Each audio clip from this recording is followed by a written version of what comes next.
All right, guys, this is Vent with 13% Vent. We got to talk about woke Chicago Mayor Brandon Johnson. He's holding his first press conference since being called into Congress for his harboring of illegal aliens. So let's just get into it. Can you give us a little insight into your thinking for the folks who are here illegally with violent criminal pasts, taking them sort of off the radar, off the cost of getting them off the streets? Is there some value? Can you give us some sense? Is there some value for those who meet that criteria? How are you thinking about those people right now? Well, there's a federal law that clearly states if you are undocumented and you are convicted of a crime, you are subject to deportation. That's the law. I fully expect the federal government to uphold that law. Being a welcoming city just simply states that our local police department will not behave as federal agents. There's a clear separation of powers there. You know, look, every administration, by the way, has deported individuals from our country. People of Chicago tell me that your answers are nothing more than double talk, word salad, pre-scripted PR statements. Tom Holman showed up in Chicago and within 24 hours found a convicted sex offender who has been living in our city since 2009, flouting the sex offender registry. If he can do this, why can't you? Because that's their job.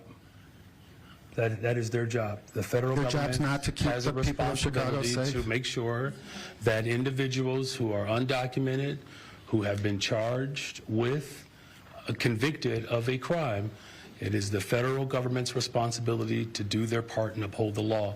Our local.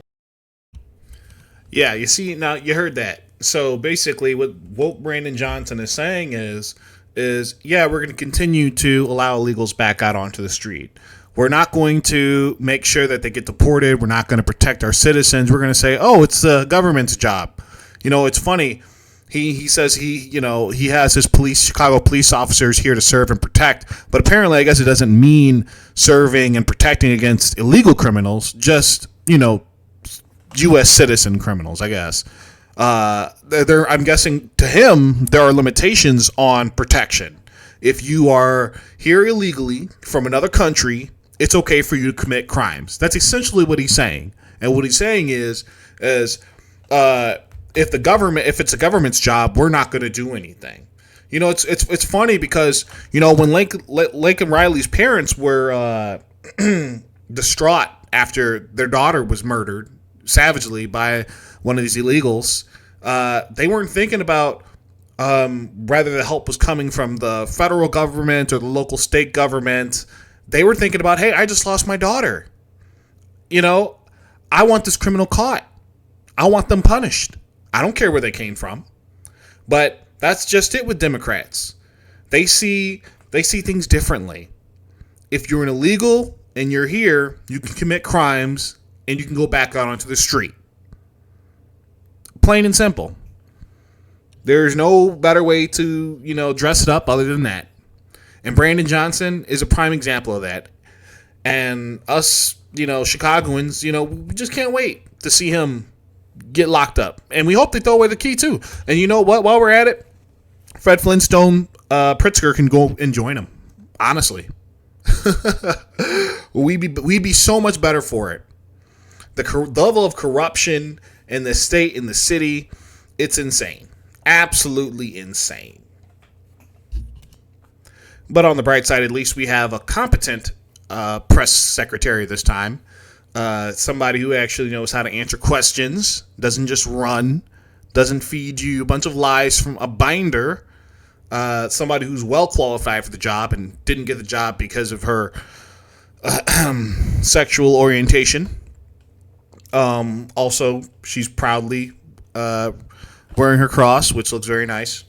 It's refreshing to have a White House that actually talks to you. It's refreshing to have a president who can actually answer questions and doesn't just hide in his basement somewhere.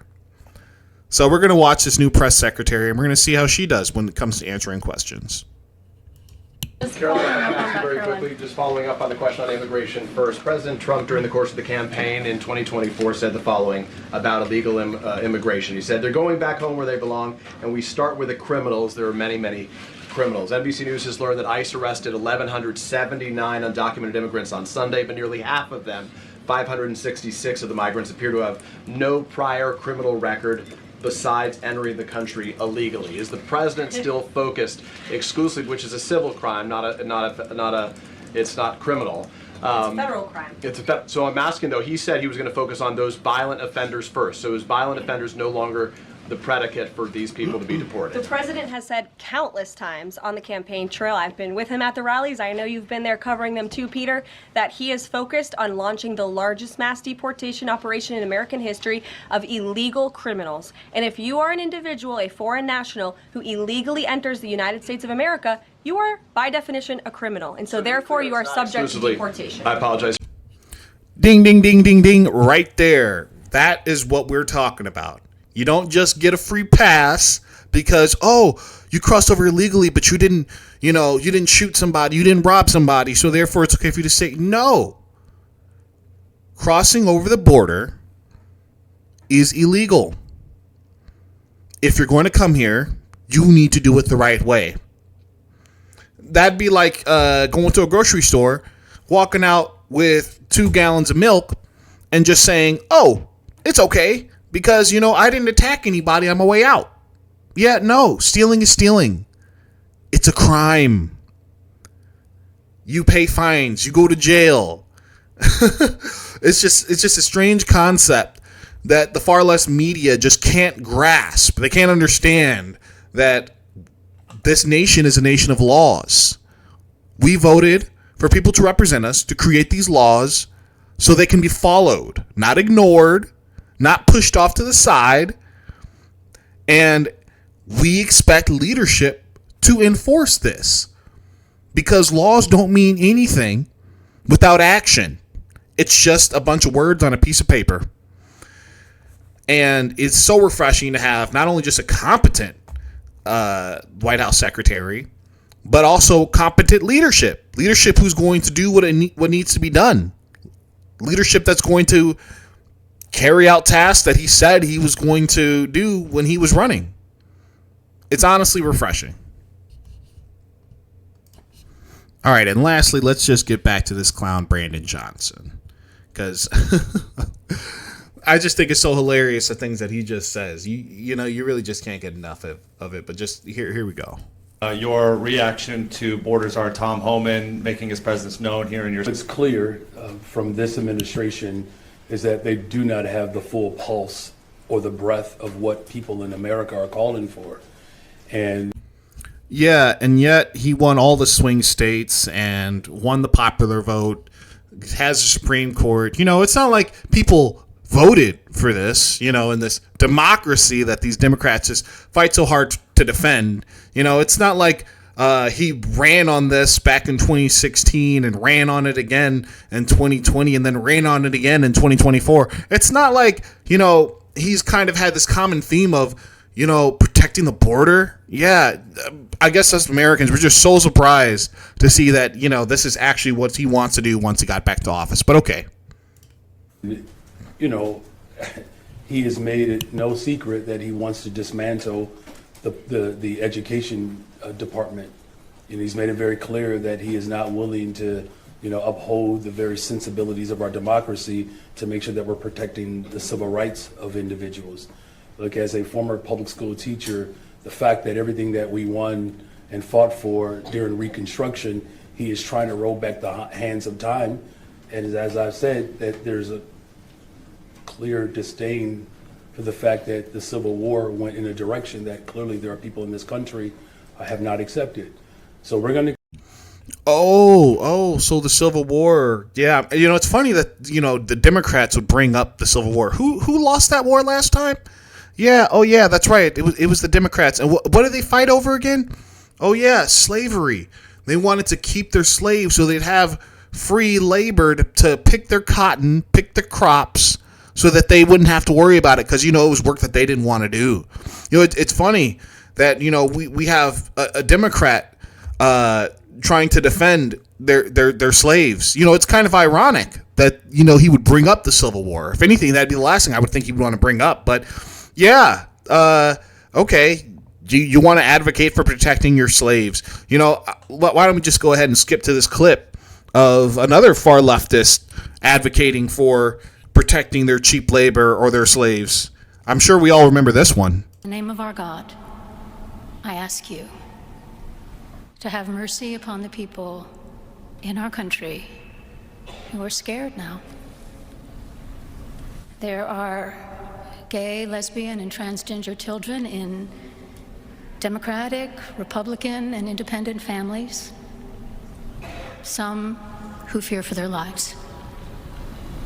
And the people who pick our crops and clean our office buildings, who labor in poultry farms and meat packing plants, who wash the dishes after we eat in restaurants and work the night shifts in hospitals, they may not be citizens. Yeah, so you see that. You can just look at Trump's face. You know, you can look at everybody's face. Look at JD's face. He's got that iconic meme face going on. Yeah, what she's saying is absolutely outrageous. You see, they're not even hiding it, folks. They're openly saying, hey, look, you can't take our slaves away. Like, we need them to pick our crops, to wash our dishes, to wipe our butts. Yes, this is what the Democrats advocate for. Why do you think they're fighting so hard to keep them here? Because they're lazy. Because they forgot what hard work looks like. It's the same old story. And Brandon Johnson, in all his wisdom, wants to bring up the Civil War and wants to talk about, what happened back then. History's repeating itself. The Democrats are once again fighting to keep their slaves at the expense of the American people. They don't care about the rapes. They don't care about the drugs. They don't care about the child sex trafficking. They don't care about the murders. They don't care about any of it. Because at the end of the day, they don't want to work. They want the cheap labor. And they don't care. Anyway, that's all I got to say on this topic, guys. Let me know what you guys think down below. Please like, comment, and subscribe. This has been the 13% Vent.